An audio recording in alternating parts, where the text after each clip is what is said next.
Hey guys, welcome back. GoldenKnite here, and I just want to apologize. I know I haven't been putting out videos as fast as I usually do. The main reason for that is because I've been doing a lot of research on the gaming streaming computer I'm going to be making soon. But the good news, uh, I've been mentioning this in a couple of videos that I have some good news, and the good news is while I was trying to find a way to get some money aside so I can start building this computer that I need. I did just recently graduate from college, and my dad, just out of the blue, said he can help me out with it. I don't know if I'm going to have to pay the money back or anything like that, but because of that, I can go ahead and start, actually pricing out a computer, and hopefully it will be up within, I can get it going within a couple of weeks. I will do a vlog on the build of the computer when I actually put it together. But this vlog is going to focus on some of the parts that I'm going to be picking and why I'm picking those parts and things like that. Or I guess I'm indifferent on a couple of things, and I'll explain that once I get there. So first of all, we're going to start off with the case that I found that I like. You may not like it, but I thought it was pretty cool. Tempered glass is definitely a big thing now. So if you take a look at this, it's a Cooler Master. I already have a Cooler Master. It's called the Half XB or something like that. It's kind of a cube case, but I'm going away from the cube. I want to get to another tower again. Micro Center, which is right by me, has this one on display, so I can get a look at it. And I just really like the look of the case. You can change the front to be either glass, or you can see how it's a vent right here. I will probably keep that as the vent because the airflow, I want that. But really, you have a choice there. Up at the top, you have nothing but glass. I think you can buy a vent for the top as well, but I don't think it comes with the case. More importantly, though, it has a 3.1. It's hard to see right there. Try to click it. Right in the center here, it has a 3.1, which is the USB-C, which are incredibly fast transfer speeds, so I want to make sure I have that. And then these are all 3.0. And you got your standard mic, headset, power, reset, whatever. But the look of the case is just nice. It's tempered glass on the side, so they're doing away with the vents on the side for a lot of things. So that can restrict airflow depending on how you're developing your cases now. If you want something that's built basically just by air, by using fans, then you probably want to maybe go away from a case like this, because I know some of the airflow might be difficult. You have two in the front. You could put some on the top, and there's one in the back. But that side airflow definitely helps out when you want to, cool down your case. I'm going to be using an all-in-one cooler for my processor, so it's going to go right here, and the all-in-one cooler will probably hook back here, or I might actually put one up here instead. And then this will take in air and push it right out the back, and that will cool down, the internal components. I may also put a cooler on my video card, but I need to see if there's any one cooler available for a video card, and I'll go over my video card in a minute. But I'm going to see if there's any type of cooler I can use for that. But this is what it looks like without the door on there. You can see it has these covers, so it makes everything look super neat. Your cables will all be down here, and then you run them out of these gaskets. It's got a support bar for your video card, which is awesome. I mean, honestly, it's just a standard case. I just like the look of it from the outside. We'll just click around really quick so you can see what it looks like. Unfortunately, the one side does have tempered glass. You'll see all the wires right here. Actually, it might be hidden. They may have actually designed it to hide it, which would be great if they did, but I can't really tell until I buy the case. But that's not really care about that. It's not a big deal to me. Obviously, the power supply goes onto the bottom. That can't be changed, which I don't really care. So, and I'm sure you guys saw right here that it was the special type of lighting. What is that called? RGB lighting. Yeah. So, and there's a controller for that. But yeah. It's a great case. It's kind of pricey, but the main reason I wanted this case was because of that USB-C that's on the top. But that's just for me. So everyone picks their case out based off of what they want. That's what I wanted. So the next thing we're going to go into is the processor. I'm deciding between two processors. There's the second generation Threadripper, which is ridiculously expensive, but for the performance, the price per performance, it's super amazing value. The other one is the Ryzen 7 2700X. This one has also been rated very, very high, and I'm leaning more towards this because I don't really think I'm going to use the power of this. I just kind of want it because I just want it, just like everyone wants it. I was noticing a lot of heat when I was looking at reviews for this. There's a lot of heat problems, and you need like basically a full liquid cooling, solution just to prevent even the motherboard from overheating. Now, I don't know how true that is. I didn't go super deep into it, but it's something to keep in mind that when you have something that runs hot, everything else is probably gonna run hot too. To try to keep up with it. So the Ryzen 7 though, the benchmarks were pretty high for this, and it was comparable to the Intel 8700K. Now I don't choose between AMD and Intel. I'm not like biased towards one or the other. I usually buy AMD though because the price per performance ratio is much better, and plus this one rated that it was better for streaming and gaming. Over the 8700K, people were saying that during streaming, the 8700K caused a little like some hiccups or stuttering or something like that. I'm not exactly sure how true that is either, but I saw it several times in several reviews, and I'm like, that's not really worth it. Plus, the 8700K is more expensive than this. This is only $330, and the sale takes $20 off, but I won't be buying it by that time, so maybe it'll go on sale again. I hope so. You can overclock this, and you get a cooler with it, but I'll be using an all-in-one solution, so I'll probably end up selling this cooler because I won't need it. But if I did end up getting this, one of the boards I was interested in was this guy right here, the ASRock. I don't actually, it's what, ASRock or something like that. I've never actually used their boards before. I saw them on there all the time. I usually use Gigabyte, Asus. I've used MSI. That's about it.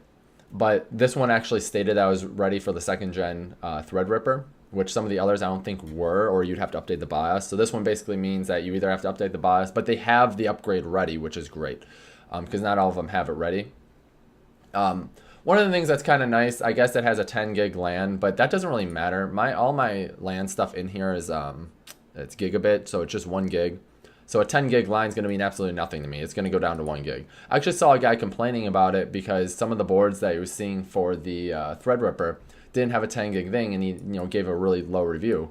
And unless you have an internal network that's utilizing that and you're not streaming, because you have to have a 10 gig fiber, and then you'd also have a 10 gig like modem, 10 gig switch, and then a 10 gig, well, obviously you have a 10 gig port here. So you'd have to have all of that together, or one of them's going to retard it down to 1 gig, and then it's not going to matter.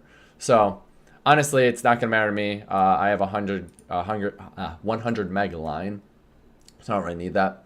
So I was just looking more, like this is the general price. This one looked pretty good. The specifications, I mean, it's just, this is all standard stuff. If you guys are looking, like there was nothing really that stood out for me on this.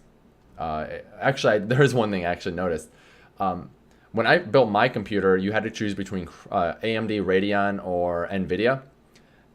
So it would either have Crossfire or have SLI. But it looks like that's not the case anymore, because when I was scrolling through here, I saw that it actually supported both. Let me see if I can find it for you guys. Here, let's do a quick search. SLI and jump down. Or, maybe that doesn't work. Okay, well, either way, it's supposed to support both of them, so you don't actually have to choose between one or the other, and you can jump back and forth. So say you want to get a top of the line, NVIDIA card, and then later, like they came out with something else, so you buy a different card later, you can do that. Now, obviously, you can't run them together, but you can still, jump back and forth.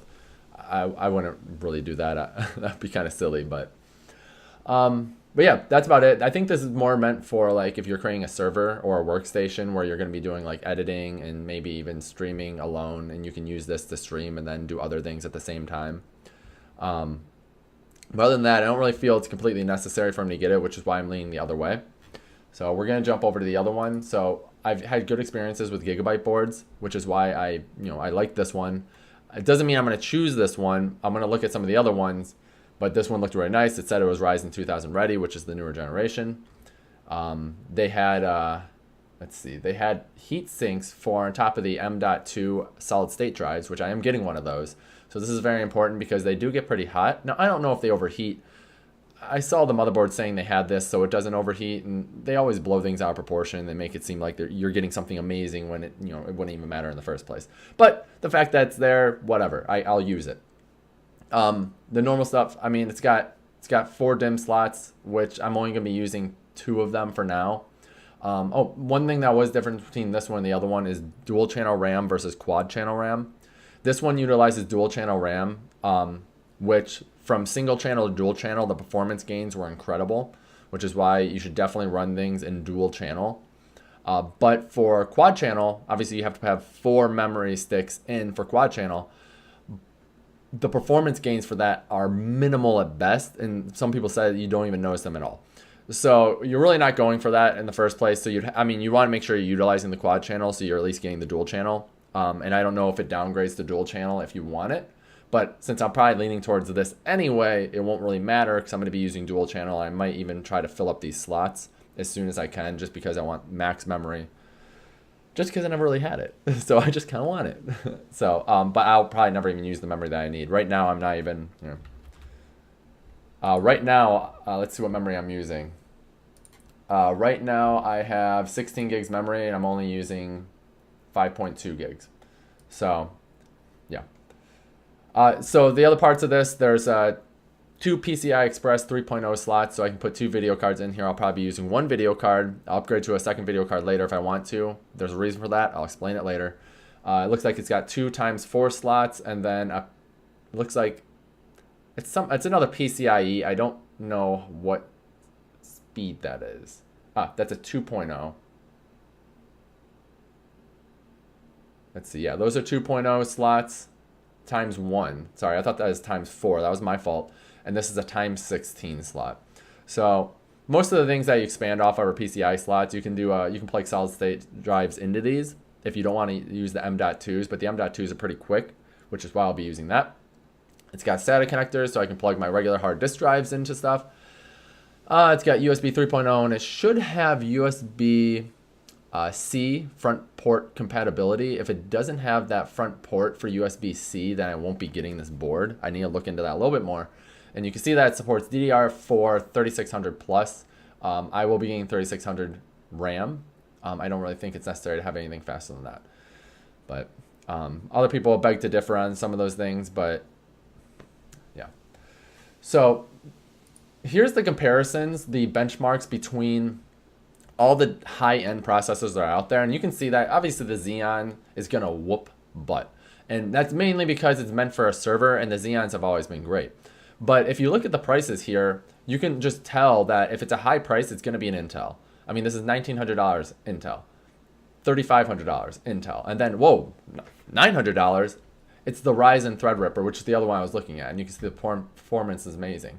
So the price per performance is why people choose AMD, and their push towards the high-end processors like this is really going to cause Intel to drop their prices. So even if you don't like AMD, you have to give them props for dropping or forcing Intel to start, dropping their prices so people continue to buy their product. So hopefully, more people do buy AMD, and Intel's like, oh my God, we need to kind of make some adjustments so we can actually, stay in business.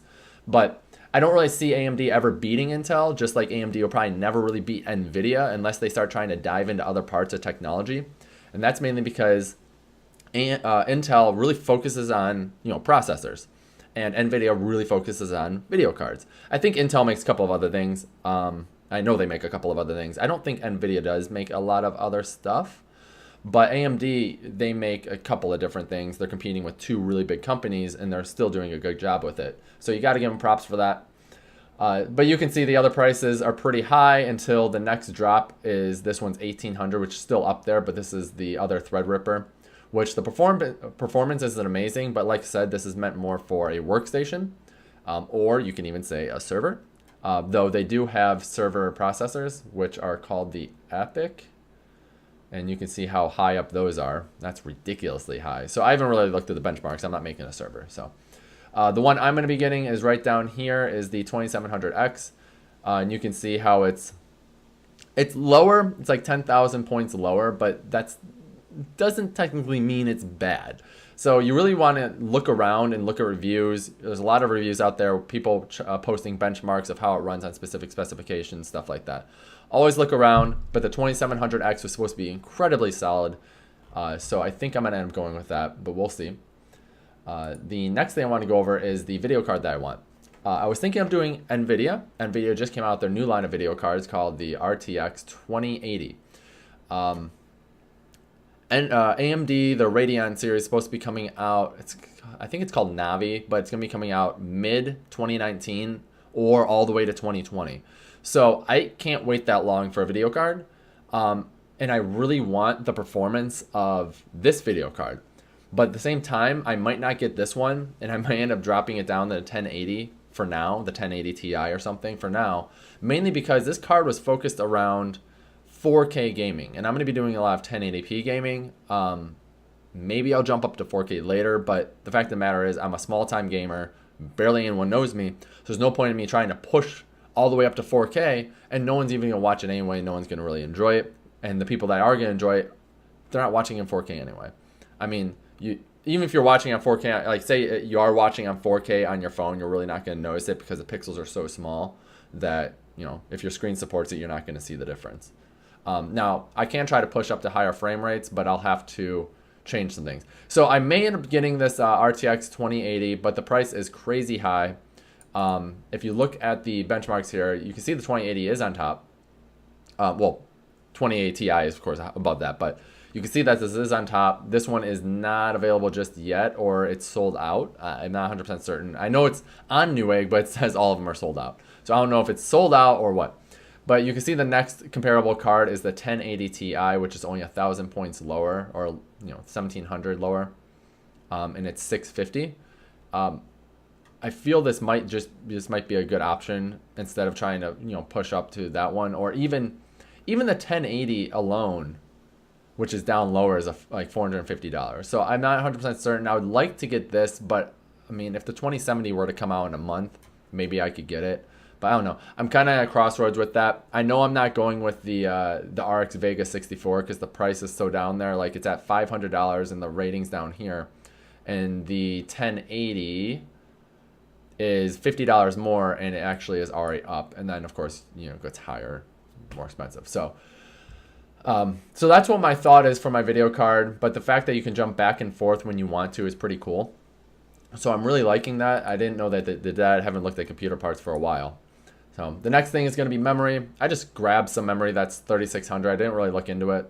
Ideally, when you have memory, they have benchmarks for memory, RAM right here. So if you want to look at benchmarks, but honestly, you want these timings to be as tight as possible.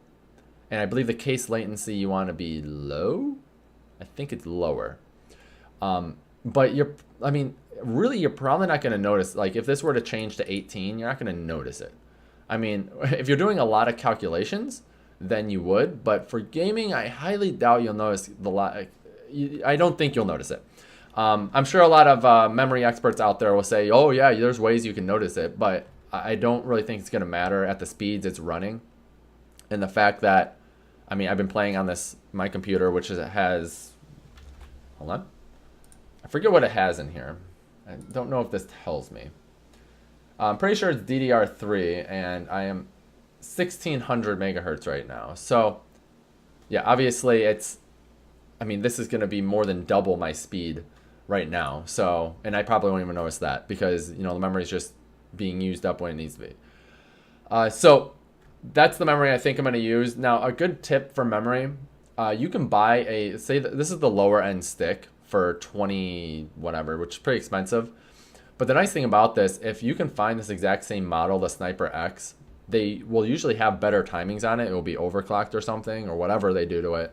But everything inside of it's the same except for the timings, which means if you have like a gaming motherboard, any type of motherboard that allows you to change the timings for you, or it will change it for you, or you can change it manually. You can just match the specs that it tells you and you're good to go. Also, you can go into a forum. People usually have their timings on there, so you don't have to try to troubleshoot it yourself because honestly, if your timings are off, your computer will crash. And then you have to go back into the BIOS, make some changes, and then keep on testing. It's kind of a pain in the butt. So I recommend using other people's things because they put a lot of time and effort into it, and that's why they post their stuff so you can use it. They don't just post, well, bragging rights, I guess, too. But that's the memory. I actually may not be getting this one, but this is the M.2 card I was looking at. It's a 512 gig solid state. The read and write times are ridiculous. 3,500 and 2,300. I mean, that's just incredible. Now, the only thing I noticed, though, is that when I was looking at the benchmarks for this, not those ones. Where is it? This guy right here. The Pro you expect to be faster, but it looks like the Evo actually beat out the Pro and the price is lower. So chances are I'm end up getting that. It's 500 gigs, but I might get a couple of them. You can raid them to go faster. If your motherboard has something called NVMe, which I don't know if this does, but basically it's basically allows you to raid them together and utilize the read and write, so everything's a lot faster. RAID 0. If you use RAID 0, it'll store things on both sticks. If you have 2 sticks, it'll store like things on both sticks. So you'll use the read and write from both sticks at the same time, which obviously is going to increase your inputs and your outputs, or your read and your writes. Now, if you have RAID 1, that's mirroring it. So honestly, it won't do anything. Well, technically, it really shouldn't do anything. And then I believe it also said you can do RAID 10. I didn't really look into RAID 10. The other RAID I know is RAID 5 and RAID 6. RAID 6 is usually used in like servers and stuff like that. RAID 5 as well. RAID 5 used to be used, but it's an old standard. RAID 6 is now how it's used. It has parity bits, and it usually stores it across 3 different types of hard drives. But if you want more information on that, I would just look it up. RAID is very interesting.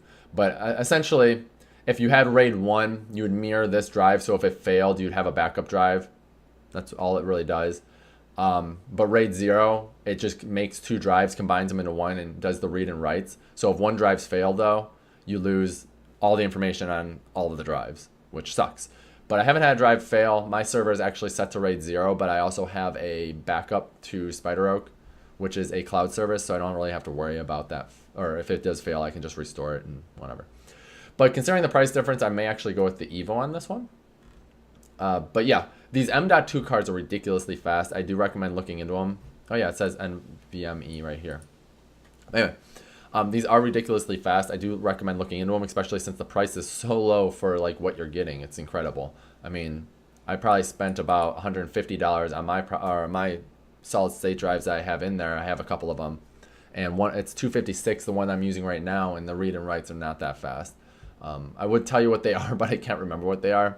They might be in a couple hundred, but it's not like this. It's not this fast. It's crazy. So the last thing I wanted to look at was the power supply unit.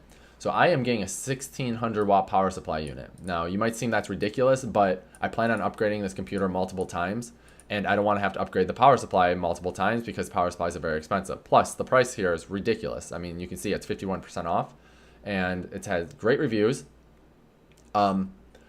Plus, one of the things I want to go over with this is something called 80 plus certification. I didn't exactly know what this was. I just thought it was something that saved you money, but that actually isn't true. Well, it does save you money, but what it means is it's 80 plus efficient.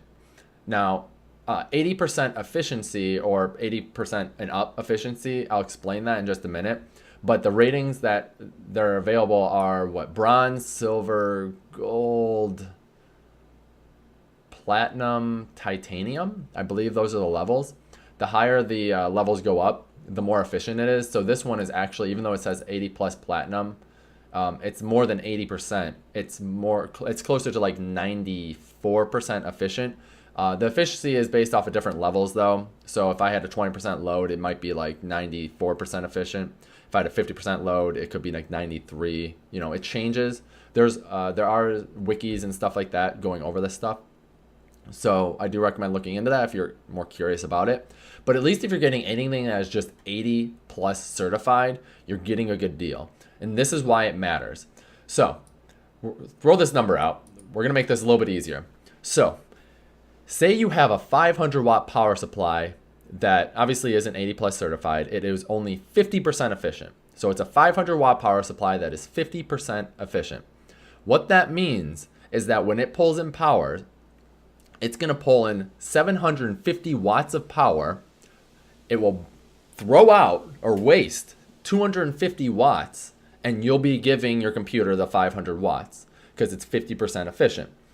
Now, that usually, I think more power supplies are more around 60 or something. That's just easier to calculate with the 50%. But the reason that matters is obviously you're wasting money there, wasting energy. It's going to make everything hotter because it's throwing that heat out into something. It's got to go somewhere. So it's going to actually escape as heat. And when you're using a UPS or a backup battery unit, so when you're using a backup battery or anything like that, just because your computer says 50 watts on the power supply does not mean it's pulling it in. Obviously, what I just told you, it's actually pulling in 750 watts. And when I was going through and looking up some UPSs for my server setup, I saw a lot of people getting mad because they were plugging in their stuff and the UPS was faulting because the voltage level is too high, or the wattage or whatever. I mean, there's a difference there, but it was saying it was too high. So they got hold of the manufacturers, and the manufacturers told them, like, well, what do you have in your computer? They looked it up for them, and then they said, oh, this is the problem. Your wattage is too high, and it's causing it to fault because you're going over what we recommend for the unit. And the person said that's bullshit, basically. In some of the reviews, the people said this. And they said that's wrong because when I bought this, it says it's 500 watt. So essentially, the consumer didn't realize efficiency levels, whereas the producer of the equipment actually did understand this and tried to tell them, and they just wouldn't listen. So that's why this is important. So essentially, you want this to get as close to 100% as possible.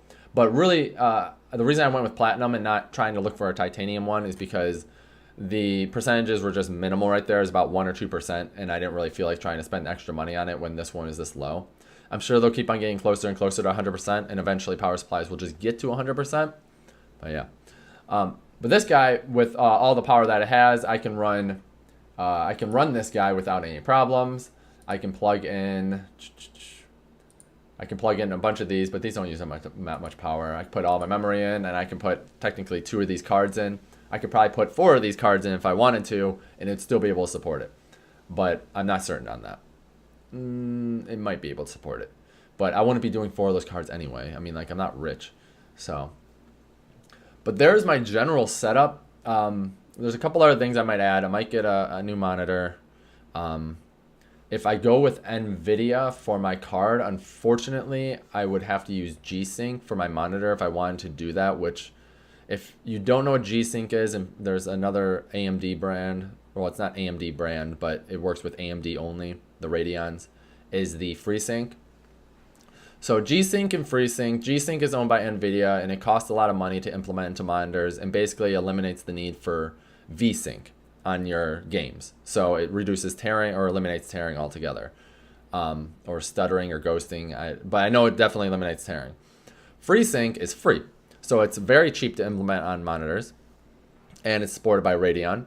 So you can really buy it on any monitor. And I believe there's only a couple of monitors that support G-Sync because of how expensive it is, but FreeSync is supported on almost all the monitors, or it's going to be because it's free, so why not?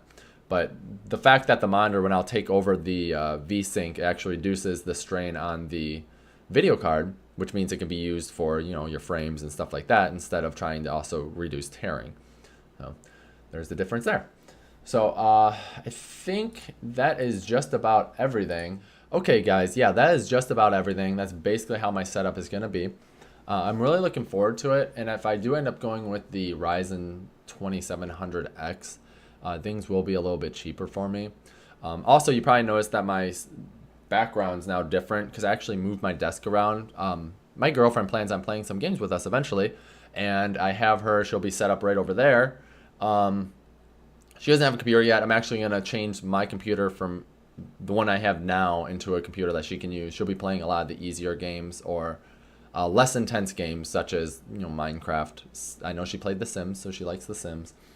My other computer will be just a regular desktop. I don't know, I'll figure some of the other stuff out. I might upgrade some other things and still use a streaming computer. Depends on how well this handles streaming and gaming at the same time on high levels, because I do want to stream at 1080p 60 frames per second, and I need to make it capture it at the exact same time, and I'm hoping we don't have any frame issues, but we'll see. Now, the other thing I want to go over really quick before I close out is I wanted to tell you a little bit about multi-core processing over single core and multiple video cards and things like that. Now, mainstream games generally utilize a lot of the multi-core and multi-video card setups, but a lot of the betas and alphas and indie games and side developers, all the people are trying to just come up in the world right now, the games that I play, they don't utilize multiple graphics cards, nor do they utilize, some of them don't utilize multi-threading, but others don't even utilize multi-cores. So there's usually 2 threads per core, which I'm sure you'll find that out when you look because it's always doubled. But if it's only even using 1 thread and your single thread is super slow, but altogether it's fast, you might have experiencing issues with the betas and the alphas, especially since they're not, tweaked just right yet. So they'll actually end up using more resources than the final release of it sometimes. But because of that reason, that's why I'm trying to actually get a beastly video card, one single beastly video card, because then I can play really any game that I want, and I won't have that issue where, I have 2 video cards like I do now, and sometimes it doesn't support it. And I've actually had games crash because it doesn't support it, and I have to turn off, I have Radeons in them right now, or in there right now. I had to turn off Crossfire. So once you turn it off, everything worked. And then I had to remember to turn it back on. And if I forgot and I went over to, maybe Overwatch or something, I tried playing a higher resolution, I would probably have some issues until I turned it back on. It might, get some frame issues. I don't know. But a lot of those updates for the video cards are usually supported through the developer, through the makers of the video cards. So AMD or NVIDIA would release drivers, and you get the driver and then it would support the game. So like I said, the mainstream games, you're just fine. But if you're playing a lot of games like I am, which aren't as mainstream, not all of them at least, you might run into some issues. So that's a good thing to keep note of when you're trying to build a computer. So you don't, try to save some money by buying multiple video cards that are, I bet we could buy 2, I was looking over there. But I bet you can buy 2 video cards that match the performance of that 2080. That's a little bit cheaper. But like I said, if you run into an issue where you can't use SLI or Crossfire, then you're kind of screwed, and you have to just stick to the one and drop all your performance specs down. One other thing I wanted to go over is make sure that you buy the right equipment based off of the level of your equipment. So for instance, if you end up buying, the newest Ryzen Threadripper, or even an i9 or something ridiculous, well, even a Xeon, we'll just say that. Say you bought that, but then the hard drive that you're using is a hard disk drive with a spinning disk. Your computer is only as fast as your slowest component. So it's going to have to read from that spinning disk. And the more work that disk has to do, the slower it's going to go, especially when it starts getting hotter. So what you want to do is you want to make sure you buy the right devices that work well with each other. So what I mean is, if you're buying a super high-end processor, you're going to want to buy a super high-end solid state and a super high-end video card. You got to get those all working together, because if you don't, one's going to cause something else to slow down, and then everything has to slow down for it. Unfortunately, that's just how it works.